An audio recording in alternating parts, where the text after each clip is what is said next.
Hello বন্ধুরা, আজকে এই ভিডিওটিতে আমরা বিভিন্ন পাতাবাহারের যে গাছগুলি এগুলিকে দেখুন টবে স্টক করা হয়েছে। পাতাবাহার গাছগুলিকে আমরা এখানে রেখে দিয়েছি। পাতাবাহার গাছগুলি টবে রাখা হয়েছে, আর টবে রাখার পর কিভাবে আমরা পাতাবাহার গাছগুলিকে তৈরি করব সেই পদ্ধতিটা আমাদেরকে দেখতে হবে। এখানে আমরা পাতাবাহারের যে কোনো ডালের কাটিং করে বালিতে বসিয়ে রেখেছিলাম। 10 থেকে 15 দিন বসানোর পর এই গাছটিকে ওঠালে গাছটির ভিতরে পুরো কিন্তু শিকড় হয়ে গেছে। এই শিকড়গুলি যখন হয়ে যাবে, যখন মানে গাছটা আমার পরিপক্ত, এটা তৈরি হয়ে গেছে মানে রেডি হয়ে গেছে, সেটা তখন আমাকে টবে তুলতে হবে। এবার আমরা কিভাবে টবে তুলেছি সেটাই দেখাচ্ছি।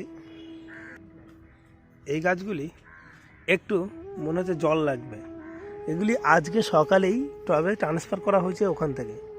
2 দিনের মধ্যে গাছগুলি আরও সতেজ হয়ে উঠবে, আস্তে আস্তে গাছগুলি বেড়ে উঠবে, তারপর আবার